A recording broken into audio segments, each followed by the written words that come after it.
Olá, amigos, olá, amigas. Estamos iniciando o Economia e Desenvolvimento desta semana. Estamos nos aproximando aí no final do quinto mês do ano. Já vamos entrar agora no último mês do primeiro semestre de 2021. Esperando, claro, que as coisas passem a caminhar melhor, né? E que os administradores públicos tenham mais sensibilidade em saber que é preciso, sim, preservar a vida, mas que as empresas também representam vida. Tem atrás de um CNPJ há vários CPFs. Então, a vida e a empresa são coisas, uma mesma moeda, duas faces de uma mesma moeda. É preciso que nossos governantes tenham essa sensibilidade que não tiveram até agora. Se basearam na tal ciência, e essa ciência aí mostrou aí que nós estamos já com quase 500 mil mortos no Brasil. Quem vai se responsabilizar por isso, né? Aí é que vai ser a coisa muito complicada de ver, de examinar e de julgar a partir de agora. Mas a história vai julgar exatamente mais tarde, né? Aquilo que se fez no período da pandemia no Brasil.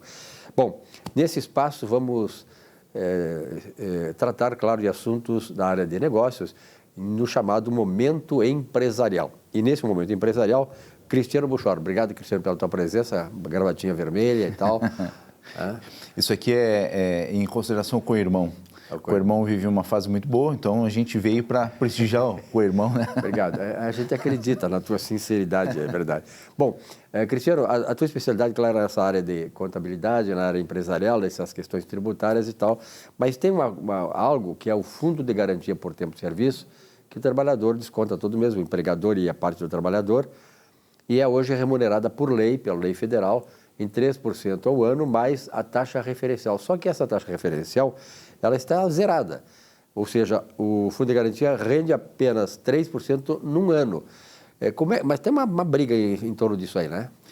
Então, Silvio, é uma alegria estar novamente aqui no programa Economia e Desenvolvimento, tratando desse assunto que é extremamente relevante.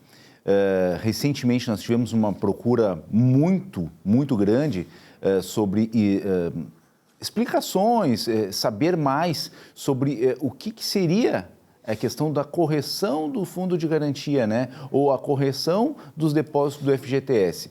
Porque, como tu bem colocaste no início, Silvio, essa tese é uma tese que ela está se discutindo há um bom tempo no STF, tá? E muita gente acredita, daqui a pouco ela dá uma caída, volta, agora ela voltou com muita força. Por quê, Silvio? Nesses últimos anos, como bem colocou, a lei federal ela vai colocar que os depósitos do fundo de garantias devem ser corrigidos monetariamente e mais uma aplicação de 3%, né, ao ano, né, de juros. Entretanto, a correção monetária elegida, que é a TR, ela é uma correção que ela é de certa forma manipulada, porque o Banco Central ele utiliza um redutor nela e ela acaba ficando abaixo da inflação. Então, isso aí, existe um grande prejuízo para as correções do fundo de garantia e hoje está na mesa do STF para que ele julgue uma ação direta de inconstitucionalidade produzida por na verdade, instada por um partido político, né, Solidariedade, onde ele questiona exatamente isso. Olha, os depósitos nessas contas vinculadas, eles deveriam, no mínimo, refletir aquela inflação do período. Hoje, o depósito do trabalhador, ou seja, uma parte do salário, porque o empresário ele é obrigado compulsoriamente a depositar aquele valor para o empregado numa conta, que seria uma conta de reserva, né, Silvio? Então, essa conta de reserva, que seria um saque futuro para o empregado, em que estiver num determinado momento desempregado, ele vai sacar aquilo pela justa causa e utilizar isso como o salário dele. Então, esse salário depositado lá, essa parte do salário, por assim dizer, ele acaba sendo corroído, ou seja, o seu poder de compra, ele acaba caindo demais. Em contrapartida, a Caixa Econômica Federal, o Conselho Curador, eles acabam utilizando essas verbas do trabalhador para impulsionar, de certa forma, a economia, habitação e tudo mais, o que é elogiável e eu acho que necessário também. Entretanto, a remuneração do trabalhador acaba tendo sendo corroída, né? Não tem nem a composição da perda inflacionária, quer dizer, nem repõe a perda inflacionária, sequer. Exatamente, Silvio. Então, hoje a TR foi um instrumento muito bom. Só que hoje ela não está acompanhando a inflação. Então, nada mais justo do que o Supremo, o Estado, né, a julgar essa situação em que ele observe, né, os pareceres, a composição, porque se trata de números, né? E os números a gente não pode ignorar, porque isso aqui no momento que a gente ignora essa situação, a gente está aceitando um grave prejuízo ao trabalhador. Com certeza. Então, o que o trabalhador pode fazer agora, neste momento? Então, assim, o aconselhado, o trabalhador, ele procure o seu advogado, o seu contador, verifique, né, faça um cálculo, veja se nesses períodos, né, em que a TR ela não acompanhou essas perdas, se ele tem direito, e ingresse com uma ação. Ingresse, procure seu advogado, ou vá na Justiça Federal, ingresse sozinho, porque pode ingressar no JEC, né, Juizado Especial Civil Federal, pedindo que se analise essa correção, que faça a correção. O mais aconselhado é ter um profissional em que vá acompanhar ele nesse sentido, porque é muito importante, Silvio, é muito importante que ele tenha faça essa revisão, entendendo o que está acontecendo e que aguarde que provavelmente o STF ele vai julgar positivamente isso, porque tem uma plausibilidade jurídica muito boa sobre essa ação, né, Silvio?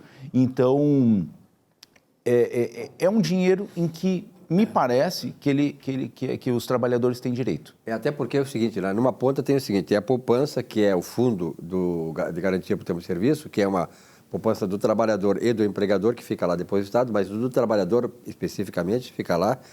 Esse recurso é alocado no mercado, ou seja, ele vai fazer investimentos e por esta aplicação nos investimentos desse outro lado, ou seja, na ponta da aplicação da captação do fundo de garantia, o agente, no caso, o BNDES, BRDES, todas as instituições que tratam com esse dinheiro, recebem o recurso, recebem o lucro desse investimento. E são lucros muito grandes. Isso. Exorbitantes. Então, por isso que não se justifica que se pague tão mal, se remunere tão mal o trabalhador. Então, exatamente, Silvio. Digamos, as instituições financeiras que utilizam esses recursos, elas recebem uma renda variável. Ou seja... Variável e sempre grande, exatamente, né? Uma construção de um empreendimento, Minha Casa Minha Vida, alguma coisa nesse sentido, que use esses recursos, o Conselho Curador libera e eles têm uma renda variável em que é pago. Então, ele deve retornar, né, sobre forma também de correção monetária para que o trabalhador ele não tenha o prejuízo, né? Ou seja, o seu dinheiro está ali garantido, mas mantendo, de certa forma, o poder aquisitivo. Né? O que não é aceitável é que o dinheiro do trabalhador fique parado, mantendo todas as obras de infraestrutura nesse país e que essas instituições recebam rendas variáveis e o trabalhador fique... Sempre pagando a conta. Exatamente, sempre pagando a conta. Cristiano, obrigado pela tua presença aqui. Muito obrigado, Silvio. Neste Momento Empresarial. Olá, o que se obtém de graça nos alegra. O que se obtém pela conquista enobrece a nossa alma. O mantra serve para o momento que vivemos. A pandemia tratou de mostrar as castas de privilegiados que sustentamos com o nosso trabalho, suor e muitas lágrimas. São setores da área pública intocáveis em suas idiosincrasias e privilégios, enquanto na área privada somos atingidos pelo desemprego, a queda da renda e a desesperança. Jamais seremos uma nação desenvolvida e justa enquanto tais privilegiados forem mantidos, enquanto a riqueza e o luxo pousarem nos ombros dessa gente insensível e descompromissada com a nação, contra a pobreza geral. Boa semana.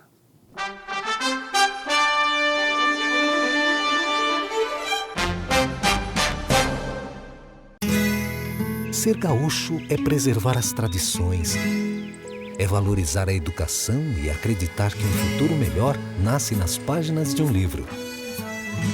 É nossa tradição trabalhar duro. Temos orgulho do suor que escorre do rosto. Ele reconforta a alma e sedimenta uma vida digna. É nossa tradição valorizar o passado para desenvolver o futuro. CMPC Celulose Rio Grandense. Desenvolvimento é a nossa tradição. Um show de humor gaúcho sem palavrão e com muita alegria e interatividade. Zurba Fagundes. Mais de 300 espetáculos no Rio Grande do Sul, Santa Catarina e Paraná, nos melhores palcos do Brasil. 2 vezes finalista no Festival da Mentira de Nova Brécia. Atração no Show do Tom. Programa Silvio Santos e Ana Hickman. Teatro, congressos, encontros, jantares, brigas de casal e bocas livres em geral. Zurba Fagundes. Diversão garantida ou seu mau humor de volta. Contrate esse artista gaúcho antes que ele morra de fome.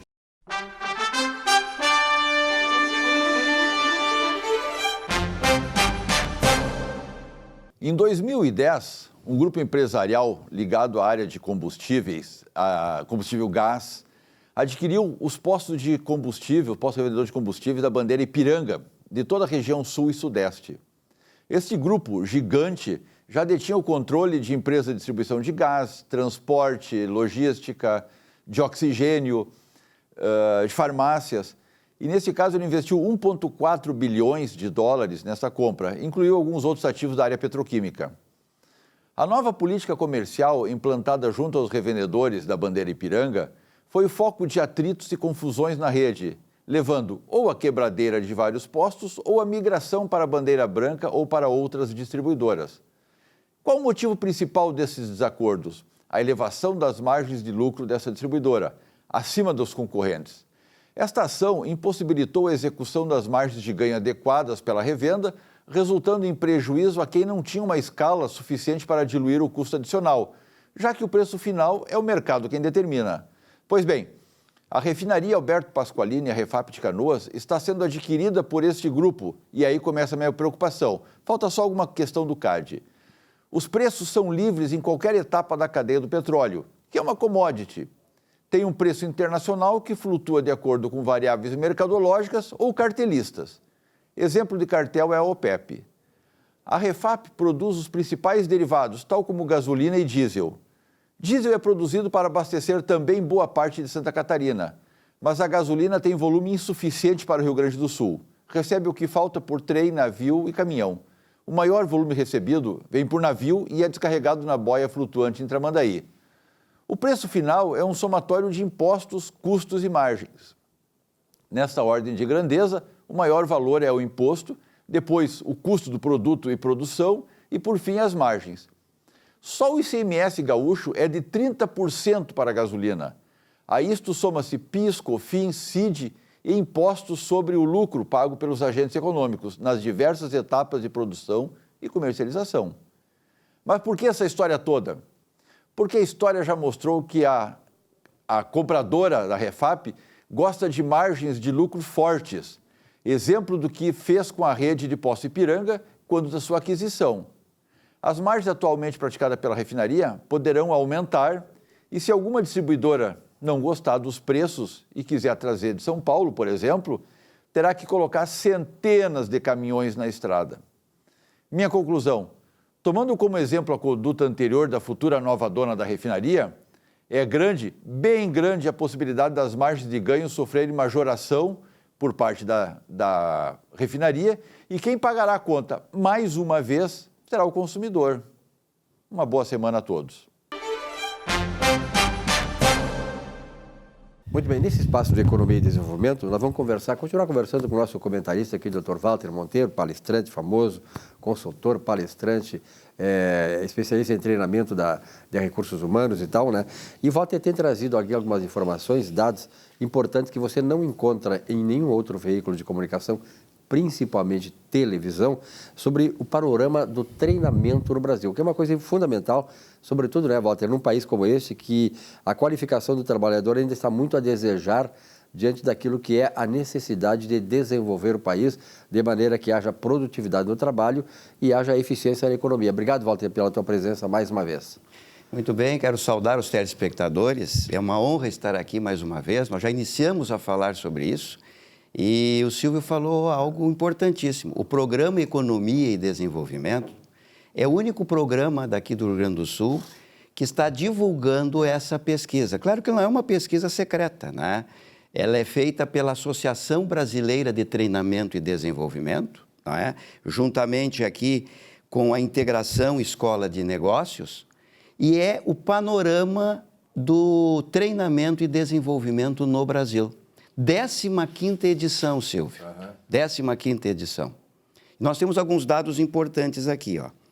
Esse ano a pesquisa contou com a participação de 318 empresas, né? O universo pesquisado ali.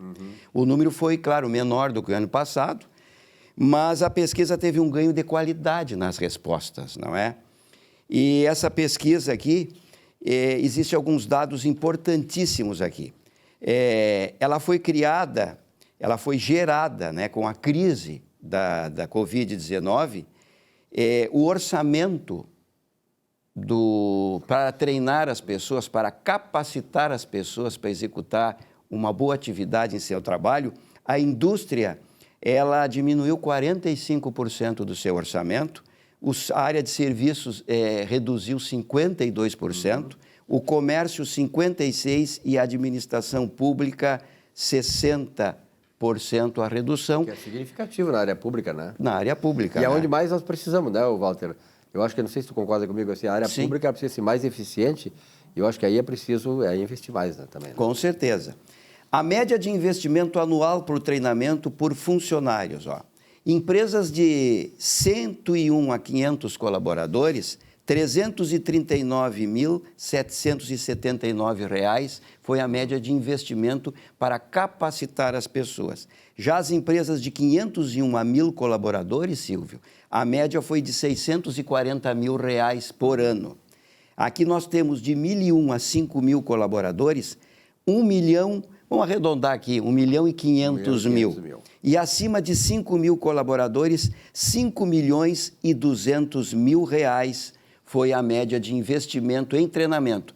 Sendo que a pesquisa sinaliza aqui, ó, 2020 e 2021. Então, ela pegou ainda uma parte do 2021. Até porque, né, Walter, tu é um cara que é inteligente disso, trabalha muito nisso, tem essa sensibilidade. O ano de 2020 não acabou do ponto de vista da pandemia, ela está trazendo os mesmos problemas ainda. Com certeza, com certeza. Outra coisa aqui, ó. É importante, Silvio, ressaltar, porque nós temos aqui telespectadores e o público que nos segue, são muitos profissionais que trabalham na área de treinamento e desenvolvimento. Muitas empresas são terceirizadas, não é? E aí pega um pouquinho, não vou dizer que seja eventos, Sim. mas o treinamento, as empresas têm que destinar algum tempo para isso. Então, tem muitas empresas que têm uma área própria para treinamento. Em company, como se chama, né? Exatamente. E geralmente é ligada ao RH. O número de funcionários que trabalha com treinamento dentro das empresas reduziu também. Eu tenho esse dado aqui, ó. A média de profissionais que trabalham com treinamento e desenvolvimento dentro das empresas. Olha só, empresas de 101 a 500 funcionários têm 2 funcionários que trabalham com treinamento, não é? De 501 a 1.000 colaboradores, a média é de 3 funcionários cuidando da capacitação, da parte intelectual das empresas. De 1.001 a 5.000 colaboradores, somente 5 funcionários dão conta do treinamento. E acima de 5.000 colaboradores, a média é 10 funcionários. Não é? E outra coisa, fala muito das universidades corporativas. Tem grandes empresas aí que montam as suas universidades corporativas dentro das empresas. Somente 29% das empresas possuem essa universidade corporativa, ou seja, os seus centros de treinamento. Essas foram as informações que eu gostaria de trazer aqui, dentro dessa nobre pesquisa que relata o panorama do treinamento no Brasil, indicadores, tendências sobre como preparar, como desenvolver os profissionais no Brasil. Agradecer aqui, Claro. Desculpe interromper, mas agradecer essa grande oportunidade que o Programa Economia e Desenvolvimento está fazendo de uma forma inédita pela segunda vez, que é divulgar a pesquisa do panorama do treinamento no Brasil. Muito obrigado, Silvio. Não, isso é graças ao trabalho que tu exerce, né, Walter? Tu é um cara top nessa área de recursos humanos, de treinamento, né, de corporativo. E é importante o seguinte, se você quer mais informações, o Walter, por exemplo, é palestrante, ele trabalha nessa área de qualificação corporativa. Como é que eu faço um... Você pode, inclusive, mandar questões para cá, né? Tem um e-mail? Pode mandar. Inclusive, eu sempre digo que esse espaço é destinado ao desenvolvimento humano. Verdade. Então, daqui para frente, Silvio, se me permite, claro. Os meus comentários aqui serão voltados para o desenvolvimento humano, não é? Envolvendo, como eu falei, as 4 dimensões do ser humano: a física, a mental, a espiritual e também a intelectual. Perfeito. Então, nós vamos trazer aqui dicas, pílulas que podem colaborar para o bom desenvolvimento das pessoas no seu trabalho e na sua vida pessoal. Parabéns pelo trabalho que o senhor realiza, realmente um trabalho maravilhoso e que vem justamente colaborar com você, trabalhador, com o empresário, para que se sinta melhor, para que saiba um caminho a seguir, se desenvolver, prosperar e ser feliz. Obrigado, professor. Eu que agradeço. Um rápido intervalo, já voltamos aqui com o nosso Economia e Desenvolvimento. Até já.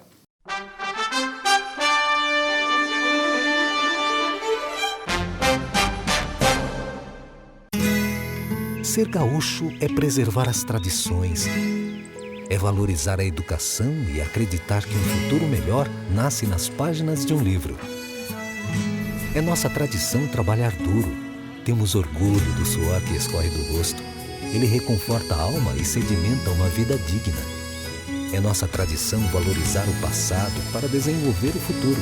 CMPC Celulose Rio Grandense. Desenvolvimento é a nossa tradição. Um show de humor gaúcho sem palavrão e com muita alegria e interatividade. Zurba Fagundes. Mais de 300 espetáculos no Rio Grande do Sul, Santa Catarina e Paraná, nos melhores palcos do Brasil. 2 vezes finalista no Festival da Mentira de Nova Brécia. Atração no Show do Tom. Programa Silvio Santos e Ana Hickman. Teatro, congressos, encontros, jantares, brigas de casal e bocas livres em geral. Zurba Fagundes. Diversão garantida ou seu mau humor de volta. Contrate esse artista gaúcho antes que ele morra de fome.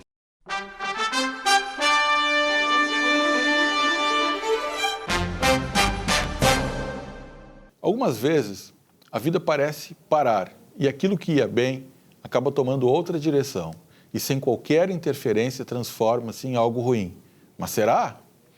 Ao contrário dos momentos de Kairos, que são aquelas situações em que a vida decola, nos colocando em estado de prosperidade, os momentos de parada nos mostram de que nem tudo na vida são flores e que até os bons caminhos possuem agruras. Sabemos que as pedras que encontramos em uma caminhada não servem para machucar os pés, mas para que paremos e façamos as devidas reflexões. Sem ser complacente com o destino, pois sou do time daquele que acredita que nós é que criamos e modificamos os nossos destinos, esses momentos de parada são situações em que de fato a vida para. E se pensarmos bem, já vim avisando que se não mudássemos, mudanças estariam pela frente. E nós, para não sairmos da acomodação, fingimos não escutar. E assim, pelo menos uma fase da vida, todas as pessoas têm seus momentos de parada. Um acidente de trânsito, uma separação, rompimento de uma sociedade, um grave problema de saúde, uma demissão inesperada. Um fato ruim com tudo para piorar, que dá um break e faz tudo retornar quase do zero. Todos esses momentos fazem parte da vida e simbolizam a morte de uma situação e o nascimento para outra. E é nesse período que temos a oportunidade de mostrar o melhor ou o pior de nós. E não difícil, como uma fênix, surgem pessoas magníficas, com projetos maravilhosos, que mudam o mundo com as suas experiências e seu poder de dar a volta por cima. Os momentos de parada não são situações ruins, mas oportunidades para pensar, traçar um novo rumo e se fortalecer, dando a volta por cima. Uma boa semana a todos. Muito bem, nesse Economia e Desenvolvimento de hoje, eu quero lembrar o seguinte, aqui, Escritório Michel Soares e Advogados, que é parceiro aqui do nosso Economia e Desenvolvimento, são profissionais competentes e especializados com mais de 10 anos de atuação. Localizado aqui em Porto Alegre, bem no coração de Porto Alegre, aqui na cidade histórica ali, né? E oferecendo uma ferramenta moderna e ágil para os seus clientes. Atendimento também online, claro, em função desta pandemia. Se tu tens alguma dúvida na área advocatícia, aí, na direito, civil, trabalhista e tal, então lá mande uma pergunta e se corresponda através do WhatsApp que está aí no vídeo para vocês, ó, 99314-1544. E os profissionais do escritório Michel Soares E advogados irá auxiliar você a resolver os seus problemas, que não são poucos problemas que nós temos aí, certamente, principalmente na área do direito. Bom, nós temos muita honra, muito orgulho aqui de receber o Edson Gaúcho. Edson, muito prazer em te conhecer, eu já te conhecia das tuas atividades profissionais, né, lá no Galpão Crioulo, famoso Galpão Crioulo, aqui em Porto Alegre. Obrigado pela tua presença, Edson. Eu que agradeço o teu convite, Silvio, e para mim é uma honra estar aqui com vocês, aqui, né, com os teus telespectadores aí, né, curtam bastante aí com muito carinho, né, Economia e Desenvolvimento aí do Silvio Lopes, grande Silvio Lopes, que eu sou teu fã, né, e eu queria falar um pouco Conta um pouquinho da tua história. Na verdade, tu é muito conhecido já aqui no Rio Grande do Sul, pelos teus shows, né, pela forma como tu atua nesta área da gauchada toda, né, das questões gauchescas. Mas conta um pouquinho da tua história, que muitos deles também não sabem. Como é que tudo começou? Tudo começou assim, ó, para começar, o meu pai, seu Adão, um abraço, seu Adão, meu pai, que eu tenho muito carinho por ele, e minha mãe, Vó Maria. O meu pai era patrão do CTG. E ele fundou lá, era do CTG dos Tropeiros da Tradição, e aí ele fundou o CTG Pago da Saudade. E aí ele, tu vai dançar, me botou a dançar. Eu, com 6 anos de idade, já dançava. Onde era isso aí? Aqui em Porto Alegre mesmo. Aqui em Porto Alegre mesmo. No Partenon ali. Partenon. E aí comecei a dançar no CTG e fui gostando, né? E aí montamos um grupo de dança no CTG, um grupo folclórico de projeção, né? Que é danças mais de projeção. E comecei, daí fui dançar no grupo de dança Tempo e a Vida. E aí comecei a me gostar muito do show de bolhadeira. E comecei a treinei bastante. Eu ensaiava até 4 horas da manhã. Eu ensaiava muito, treinava muito, né?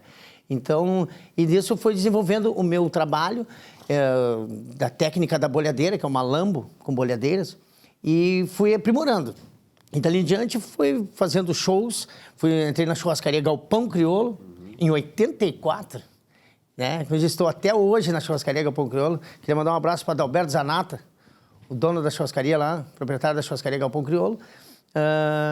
E fui convidado em 93 para ir numa competição internacional de folclore artístico. Fui 36 países, 7 mil participantes. Aonde foi isso? Na África do Sul, em Johannesburgo. Na África do Sul. E aí, 36 países, 7 mil participantes. Esse troféu, esse título, a China já ganhava 5 anos. E aí, quando a Savvy Rand, né, da embaixada aqui, daí convidou a gente, vocês não querem competir? Vamos competir. Aí fui eu, Milton Mânica, o Johnny Silva, que é meu irmão, tocando percussão, e vamos lá, montei o trabalho, chegamos lá, nunca que eu ia imaginar, uma baita produção, assim, deles, assim, eles estavam de parabéns, né? E eu nunca que ia imaginar que eu ia tirar em primeiro lugar, porque os bailarinos são alunos do Mikhail Brechnikov, da fundação deles lá, e eu achei assim, nunca a gente vai ganhar, porque os caras são muito bons, mas nós também somos bons, e nós vamos levar o nosso trabalho, a nossa cultura do Rio Grande do Sul, né? Levamos para lá, e aí eu e o Milton Mânica e o Egênio, nós fomos para o Brasil, para o Rio Grande do Sul, primeiro lugar, a Stateful International, competição internacional de folclore artístico. E, para mim foi muito gratificante, chegamos aqui, daí o Nico Fagundes já convidou a gente, já fizemos um programa com ele e tal. E dali em diante, continuei, churrascaria Galpão Crioulo todas as noites. E aí sou músico também, né? Toco violão, inclusive estou dando aula de violão agora, né? Tá, na próxima vez que tu vieres aqui, tu vai cantar aqui no programa. Vou cantar, sim, com certeza, senhor. Hoje eu trouxe o Edson aqui para fazer a apresentação dele e tal, e até por causa da churrascaria Galpão Crioulo, que é hoje um símbolo, né, do gauchismo, um símbolo das tradições do Rio Grande do Sul. Um grande abraço ao Alberto Zanata, não é isso? Adalberto Zanata. O Adalberto Zanata, eu conhecia mais por Zanata. Adalberto Zanata, parabéns aí. Mas eu queria aproveitar agora, já que eu toquei na churrascaria Galpão Crioulo, o Edson, como é que vocês estão se mantendo, né? Como é que vocês estão tratando essa questão da pandemia desde março do ano passado, sem shows e, enfim? Silvio, eu vou dizer uma coisa, para nós está sendo complicado. Na nossa arte, no nosso trabalho, né, da arte, tá complicado, porque não tem como fazer, não tem o que fazer. Até porque, dentro da churrascaria Galpão Crioulo, já estava tudo certinho, com os protocolos de segurança. Eu, por exemplo, no nosso palco fica longe do cliente, mais de 4 metros, onde a gente faz o show. E o Adalberto Zanata fez tudo perfeito lá, assim, 2 metros de distância. Mas daí, tinha que fechar a casa, né? E aí tiveram que fechar a casa, não teve show. E eu tô me virando eu tô dando aula de violão, né? Eu montei um palco dentro do meu apartamento para eu ensaiar a bolhadeira, para não perder a habilidade. Tu treina bolhadeira lá ou não? Treino no meu... Então, ainda bem que eu não sou teu vizinho, né? Mas... eu moro embaixo, né, cara? Um amigo meu disse pra mim, o de baixo, chegou assim, que ele chega... Pai, dá pra te fazer mais tarde, porque esse horário eu tô dormindo. Que loucura. Então... Mas agora aqui, vindo para cá agora, já houve uma reversão nessa questão aí dos protocolos e tal, né? A Prefeitura de Porto Alegre hoje tem um prefeito sensível, não é um prefeito arrogante, é um prefeito que está em função de defender a comunidade, e não é como outro prefeito, né, que governava só para si, para as suas idiosincrasias, para seus hábitos, seu totalitarismo, que sempre foi um totalitário. Mas então, agora me parece que a partir dessa semana as coisas começam a voltar a um ritmo um pouco melhor. Vai abrir a churrascaria. Vai abrir a churrascaria, sim. Eu quero ver, até vou conversar melhor com o Adalberto Zanata, ver como é que vai ser feitas as coisas, porque até então eu fiquei sabendo agora por ti, né? Então, eu estou bem feliz porque vai abrir. Eu estou louco para trabalhar, que nem assim, eu tinha comentado já nos bastidores ali contigo, que muita gente acha assim, quando eu pedi, patrocínio, papai, disseram assim, vai trabalhar. Pô, eu queria que entendesse, gente, que a nossa cultura, o meu trabalho, é trabalho. Porque a gente se dedica, eu me dediquei a minha vida inteira para trabalhar, para aprender, para fazer, para ensinar, porque eu sou coreógrafo também. Então, gente, é trabalho e gratificante pra gente. Porque como é bom tu trabalhar, e tu trabalhar em cima daquilo que tu gosta, melhor ainda, e é o que eu me sinto, é como eu me sinto. Beleza, é importante o seguinte, quem trabalha na cultura, leva a cultura gaúcha, expande a cultura gaúcha, mostra a cultura gaúcha, e isso desperta também muitos negócios, né? Muitos negócios. Tu tá usando aí, o lenço, pilcha, bombacha e tal, e isso é produzido a partir da cultura gaúcha. Da cultura gaúcha. Então isso dá emprego, gera renda, dá impostos, então tudo é trabalho. E, sobretudo, eu quero te cumprimentar, viu, Edson, porque, na verdade, olha, eu sei que não é fácil, nós sabemos muito bem, não é fácil se manter diante de uma certa... Eu sempre fui muito crítico em relação a isso. Não era necessário fazer todo o rigor, né? Toda a ditadura que se fez impedindo as pessoas de ir e vir, de trabalhar e tal, num país que é pobre, um país paupérrimo. O número de pobres no Brasil saiu de 5 milhões de pobres, e que passam fome 10 milhões de pessoas. 10 milhões de pessoas na extrema pobreza. E isso não é culpa do Bolsonaro. É bom que se diga isso, não é culpa do presidente Bolsonaro. O presidente Bolsonaro é o único cara que não pode ser responsabilizado por isso. Mas sim os governadores e prefeitos. Né? Muitos deles que foram pelo viés ideológico, que queriam desgastar o presidente, o governo do presidente, e aí nós acabamos pagando essa conta. Então, parabéns a vocês, o Adalberto lá da Zanata, lá do Galpão Crioulo e tal, lá, e tenho a certeza que as coisas vão... E nós vamos abrir um espaço aqui para o Galpão Crioulo, para mostrar a cultura gaúcha, para trazer o Edson mais vezes aqui e tal, e mostrar que nós estamos vivos. É isso aí. Silvio, eu tenho muita fé em Deus. Né? Então, eu tenho certeza que Deus é por nós. Então, eu acredito que vai voltar, vai dar tudo certo. Logo, logo estaremos lá na churrascaria Galpão Crioulo, fazendo logo, né? Eu aguardo que o nosso governador, né? Porque dentro dos protocolos de segurança, se tu fizer tudo certinho, funciona. Eu acredito que funciona. Que nem nós estamos aqui, eu estou trabalhando, tu estás trabalhando. Eu estou falando do meu trabalho, mas tu estás trabalhando agora. E agora, se tu não trabalhasse para passar essa ideia para todo o teu público, como é que tu ia fazer? Entende? Então, é isso que é um apelo. Gente, dentro dos protocolos de segurança, a gente pode trabalhar. Se é isso que querem, vamos fazer, mas a gente tem que trabalhar. Edson, tu vai vir mais vezes aqui, ó. Vamos botar o número do teu telefone, se tu quiser botar o teu celular também podemos colocar, porque é importante que alguém que queira, inclusive, ajudar e patrocinar, dar o apoio publicitário, porque é importante a cultura gaúcha e, sobretudo, ajudar esse pessoal todo aí da área do gauchismo, da área das tradições, que estão passando também, claro, todos nós passamos por essa dificuldade. Claro. Meu telefone é 51 9958 411-69. E lembrando, também posso falar, nós vamos ter a nossa live em agosto. Eu não vou dar a data ainda porque estamos... Na próxima vez que tiver aqui, tu vai dar a data. Claro, com certeza. E eu queria falar, assim, ó, sobre Só rapidinho. A live. A live, isso. A live em agosto. Estamos aqui, ó, com eu, Sandro Coelho, o violonista Douglas Mendes, que é o violonista do Gustavo Lima, vai estar com a gente. Então, aguarde que vai estar bem legal a nossa live aí. Edson, muito obrigado pela tua presença aqui. Parabéns pelo trabalho que tu realiza. Parabéns ao Galpão Crioulo, aí, que é essa grande churrascaria e símbolo das tradições do Rio Grande do Sul. E até uma próxima oportunidade. Valeu, tá? obrigado, Silvio. Eu que agradeço. Um rápido intervalo, já voltamos com economia e desenvolvimento. Até já.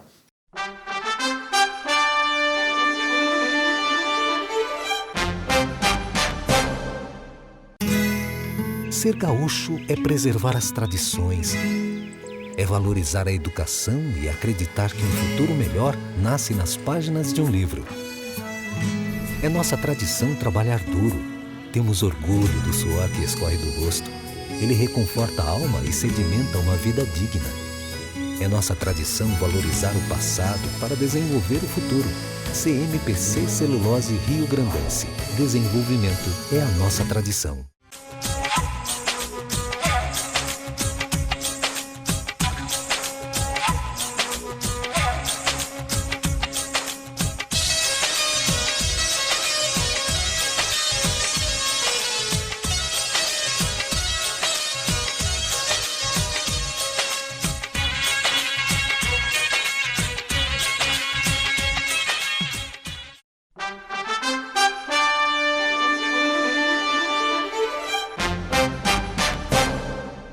Bom, estamos nos encaminhando para o final do programa, esse aqui é o último bloco, e vamos encerrar, né, com chave de ouro, como se diz, os tempos antigos do futebol e tal. Marcos Ferreira, doutor Marcos Ferreira, prazer em tê-lo aqui no programa. Satisfação nossa, Silvio, contribuir mais um pouquinho para as discussões dos grandes temas, assim, da atualidade, né, aqui no nosso Rio Grande do Sul. E sempre é um prazer estar aqui contigo na bancada, né? Marcos, na verdade é o seguinte, claro que tu é médico, sabe muito melhor do que a gente só vê, como jornalista, tem esse conhecimento assim, epidérmico das coisas, mas se imagina assim que as coisas estejam evoluindo do ponto de vista de um controle maior do coronavírus, né? Aqui, por exemplo, no Porto Alegre, graças a Deus temos hoje um prefeito que é sintonizado com a população, sensível, né? Não é arrogante, e as coisas começam a melhorar. É verdade, Silvio, a percepção que a gente tem tido em geral, né, segundo as notícias locais, e eu digo locais bem dentro dos limites, né, municipais, são notícias de melhoria, né, do panorama, vamos dizer assim, da nossa epidemia, da nossa pandemia. Porém, a gente sabe, claro, que tem no locais, né, no interior do estado, que de uma forma ou de outra tem tido algum aumento do número de casos. E mesmo dentro da nossa cidade, a gente pode ter pequenas ilhas, vamos dizer assim, de transmissão, de transmissibilidade, de alta transmissibilidade, né? Então, a gente já recebe esses relatos, muitas vezes, de locais que têm um bom nível de controle, Silvio, tanto de instituições públicas quanto privadas, e que, né, tem um outro relato de algum aumento de casos nessas áreas específicas. O que significa para nós tão somente mais do que qualquer tipo de alarme, né? E a gente poderia falar, seguindo dentro da rotina alarmista, né, que veio já de muito tempo, desde o início da pandemia, mas eu acho que fugindo dessa prerrogativa alarmista e entender que sim, nós estamos dentro de uma pandemia, né, diante de um quadro pandêmico internacional, nacional também, e de fato, podemos trabalhar dentro de uma rotina que nos permita voltar às convivências, né, em termos de rotinas de trabalho, convivências sociais, sempre lembrando das regras básicas de redução de transmissibilidade. Então, uma das coisas muito importantes que foram adotadas por diversas empresas, inclusive pelo setor público como um todo, foi a questão do horário híbrido de trabalho, a rotina híbrida de trabalho, um pouco de trabalho presencial e outro tanto de trabalho remoto, né, feito à distância. Isso já é uma grande ferramenta instituída no sentido de poder minimizar a circulação, ao mesmo tempo que reduz também a transmissibilidade. Doutor Marcos, o senhor acredita que possa haver uma reversão nesse quadro? Vamos falar em Porto Alegre, né? Porto Alegre, capital dos gaúchos e tal, e está, pelos protocolos, do acerto entre o governo do estado e a prefeitura, há uma maior flexibilização, maior espaço, né, de negociação.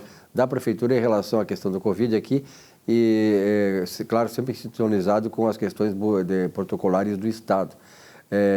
O senhor teme que possa haver uma reversão nesse quadro? Quer dizer, nós estamos evoluindo para uma desconcentração das coisas, uma volta mais ou menos à normalidade. O senhor crê que possa haver, até porque está chegando o inverno aí? Na verdade, isso é uma necessidade, né, Silvio? Se a gente for pensar que a realidade dos municípios, ou melhor, a realidade dos cidadãos, de uma forma geral, ela é vivenciada dentro dos municípios.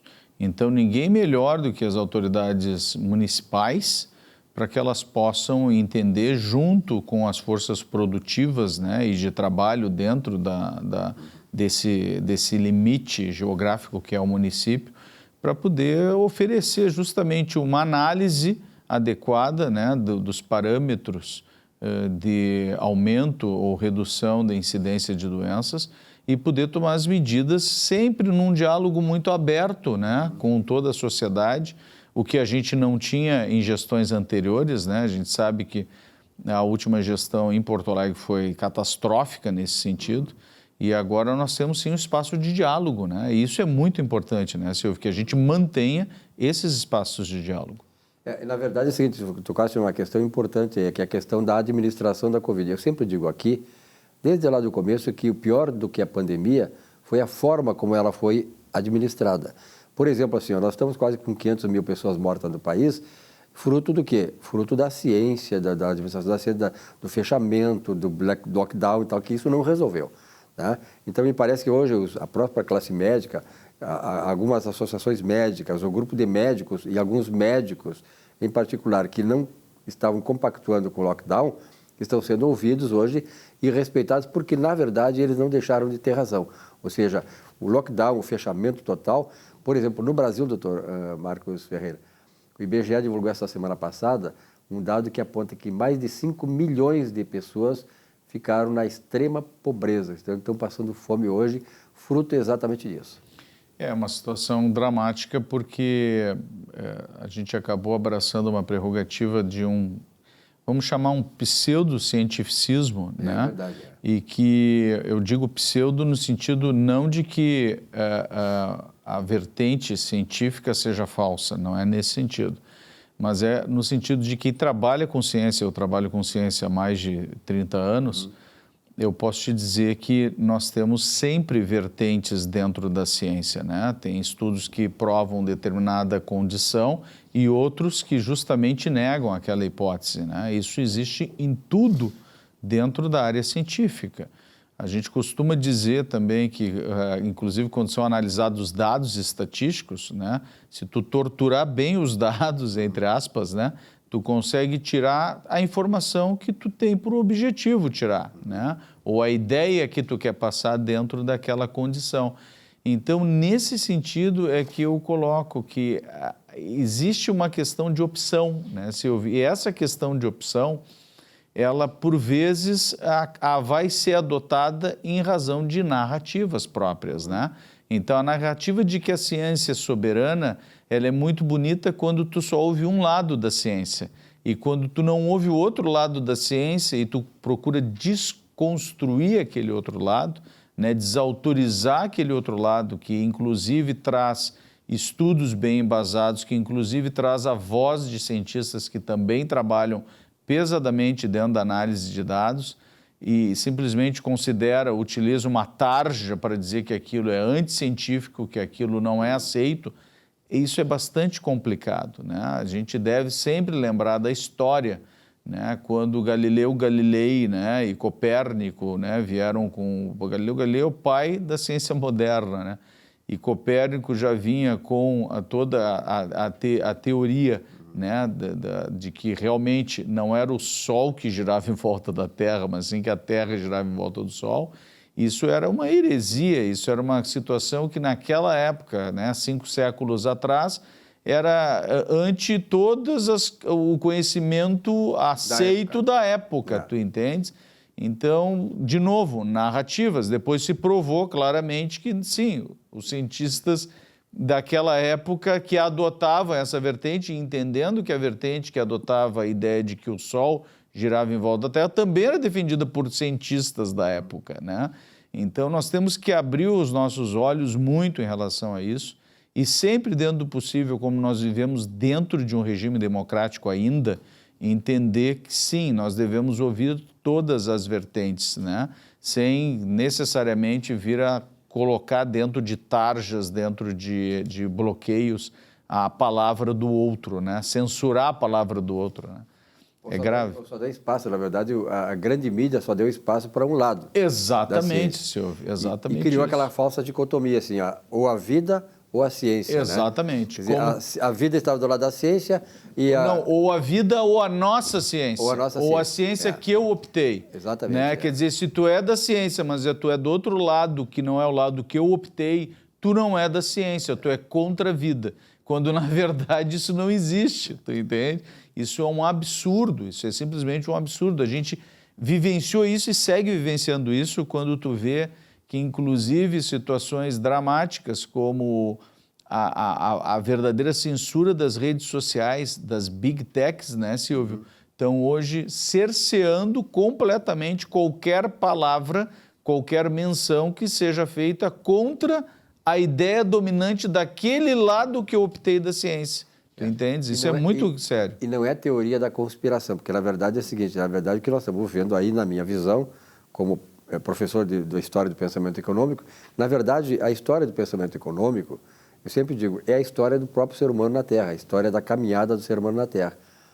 E ela mostra exatamente, né, que essa questão, essa falsa dicotomia entre a vida e a economia foi criada exatamente para dividir a sociedade, porque eu sempre digo aqui, doutor Marcos, desde o começo da pandemia, que a vida, a empresa também é vida, porque a empresa é um CNPJ que atrás dele, ele só tem vida quando atrás dele tem no mínimo um ou vários CPFs. Então, tratar a vida e tratar as empresas é a mesma coisa. Quer dizer, é uma moeda com dois lados. Mas vamos pegar uma situação bem simples do cidadão como exemplo disso, Silvio. Né? Eles passaram a chamar negacionistas todos aqueles que não ficavam em casa, né? Que não cumpriam o roteiro, né, da pessoa da classe média, né, e do meio cultural, vamos dizer assim, que não, eu vou ficar em casa fazendo arte, eu vou ficar em casa me ocupando o meu tempo só um pouquinho. Tu de manhã cedo para tomar o teu café da manhã, tu precisou de um padeiro negacionista que não ficou em casa e que teve que ir até a padaria dele, junto com o auxílio dos funcionários dele, negacionistas também, para produzir o pão que tu consumiu de manhã. Que o motoboy te levou até lá. O motoboy levou, meu motoboy negacionista levou até a casa dele. Então é esse tipo de absurdo que a gente está vivenciando, tu entende, Silvio? Não existe esse tipo de situação. Quer dizer, nós temos que realmente botar um pouquinho de mão na consciência e entender que este tipo de narrativa não serve à sociedade, tu entende? Nós temos que mudar a nossa percepção e a nossa concepção em relação a essas questões. E, na verdade, houve, esse momento da pandemia nos pegou o mundo inteiro praticamente com a falta de discernimento intelectual das pessoas. Tu vê que o mundo inteiro, as pessoas começaram a engolir essa narrativa, né, que foi maciça pelos meios de comunicação, e muitas pessoas acabaram com medo. Por exemplo, assim, esse mesmo pessoal que diz para te ficar em casa está lá na TV trabalhando. Exatamente. Ele foi trabalhar. Quer dizer, ele é negacionista também? Quer dizer, é questão de botar o dedo na consciência. Então, eu acho que faltou muito discernimento intelectual. A mídia, ela se comprometeu e mostrou exatamente que ela serve um lado, ela está com um propósito de servir um lado porque teve interesses dela que não foram atendidos pelo governo. Então, na verdade, é o seguinte, e isso veio agora calhar nesta CPI lá, que agora é esse assunto que eu gostaria de tratar com o senhor, doutor Marcos, que é uma CPI extremamente inquisitória, né? E trata exatamente de sangrar o governo. Ela não quer saber nada do que foi, o que deixou de ser a questão da administração da pandemia, mas apenas centrar em argumentos, em fatores que possam levar ao sangramento do atual governo. É uma situação crítica, né? Quando nós pensamos que, pelo que tem sido colocado, né? Mais do que pensamos, aquilo que a gente tem visto, né?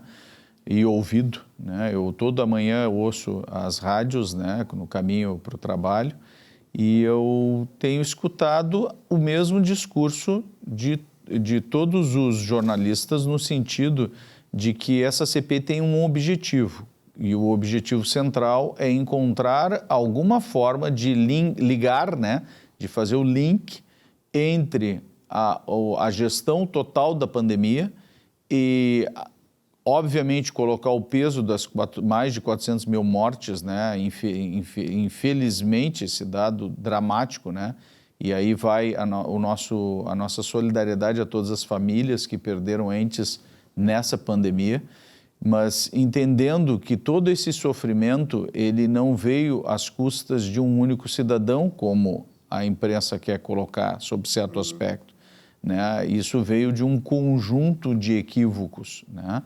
E dentro desse conjunto de equívocos, a gente pode fazer uma análise muito séria, e várias estão disponíveis, né, em vários canais de comunicação, mas é importante entender que quando se fala especificamente na pandemia, todos eles declaram um objetivo: saber qual o caminho que leva à responsabilização do presidente da República especificamente. E aí tu fica perguntando, e quem fez o desvio de ventiladores durante a pandemia? Quem foi responsável por fazer as compras de oxigênio e não comprou oxigênio, ou não fez a previsão adequada, né? Onde estão as instâncias municipais de administração da saúde, as instâncias estaduais de administração da saúde, nesses estados onde o caos foi maior? E, aliás, quais as responsabilidades dessas pessoas? Claro, né? E nada disso é falado. E não se vê assim nenhuma preocupação, nenhum projeto da CPI de ouvir governadores e prefeitos. Por exemplo, governadores que desviaram os recursos para pagar a folha de salários. E vamos citar aqui, ó, com toda a sinceridade, o governo do estado do Rio Grande do Sul estava com salários atrasados, então logo chegou o dinheiro de socorro do governo do estado, botou em dia. Como? Não tinha como. Então nós sabemos que foi desvio de dinheiro da saúde para pagar funcionários públicos. Os funcionários públicos do Rio Grande do Sul, que são contra Bolsonaro, têm que dar, graças a Deus, que foi o Bolsonaro que colocou em dia o salário de vocês. É uma situação também na questão da versação dos recursos públicos, né? Então, que ficaram de forma discricionária, né? Ou seja, ao bel prazer dos governadores, né, e prefeitos também, a utilização desses recursos. Isso também foi um grande problema dentro da gestão da pandemia.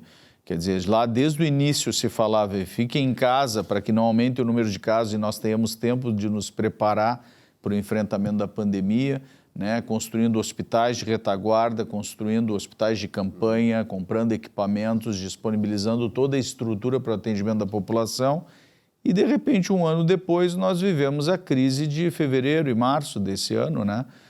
Até abril, na verdade, com esse pico tremendo que houve da doença e esse volume absurdo de mortes, e ficamos nos perguntando só um pouquinho, os recursos que foram enviados, né, justamente para que houvesse essa preparação lá no início de 2020, né? Quando vai se apurar esse nível de responsabilidade, né? Ou os responsáveis por esse absurdo que foi a má gestão dos recursos disponibilizados para o enfrentamento da doença. Então, acho que isso é que nós devemos nos perguntar e acredito que o cidadão deva cobrar isso dessa CPI, né? Mais do que tudo, né? Não eximindo a responsabilidade de ninguém, mas entendendo, antes de tudo, que são muitos os responsáveis nesse sentido.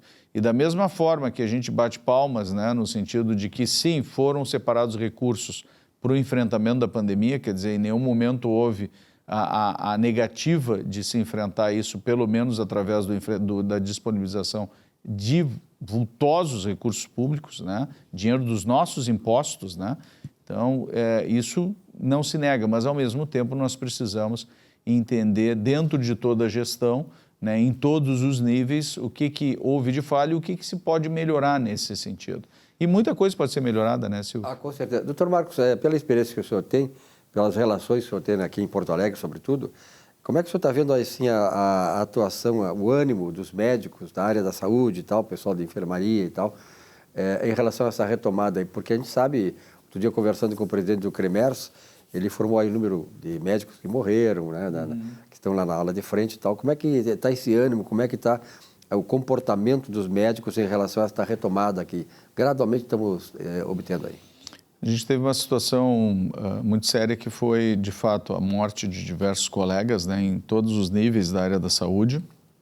Quer dizer, vários colegas médicos, mas também colegas da área da enfermagem, da fisioterapia, né, e diversos profissionais que trabalham dentro dos hospitais, da administração do hospital também, obviamente.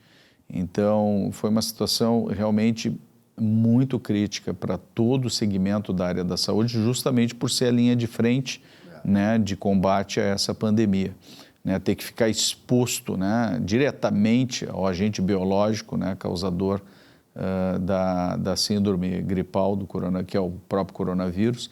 Então, isso realmente pesou muito, né? Pesou muito do ponto de vista da perda de vidas, do adoecimento de um volume imenso de profissionais, das sequelas que essa doença trouxe para vários desses profissionais e muitos que ainda seguem com sequelas. Né? Eu tive, como tu sabe, o coronavírus e tive a pneumonia do coronavírus com 30% de acometimento pulmonar. E 8 meses depois eu faço uma tomografia e sigo com 5% de comprometimento pulmonar, tá, entende? Então, isso são sequelas, né? E vários outros colegas com diversas outras sequelas. Inclusive, Silvio, do ponto de vista psíquico, do ponto de vista psiquiátrico até. Mental, né? Mental. As pessoas que ficaram muito abaladas com essa doença, com um verdadeiro medo, né, do enfrentamento, inclusive do atendimento de pacientes. E é perfeitamente compreensível essa realidade, entendendo, claro, que nós precisamos também, né, passar para a fase seguinte, né, porque a nossa população de doentes precisa, de fato, do nosso auxílio. Na verdade, essa questão do colapso mental das pessoas foi por essa massiva, né, campanha, né, que, na verdade, foi cultivado o medo como uma estratégia toda aí para fazer uma dominação na população. Doutor Marco, muito obrigado pela sua presença aqui. Eu acho extraordinário esses esclarecimentos, sobretudo de alguém que conhece a área da medicina. Muito obrigado, satisfação é nossa, Silvio, mais uma vez estar aqui contigo e até a próxima semana. Aí. Perfeitamente. Nós ficamos por aqui no nosso Economia e Desenvolvimento dessa semana. Uma boa semana de trabalho e até a semana que vem. Até lá.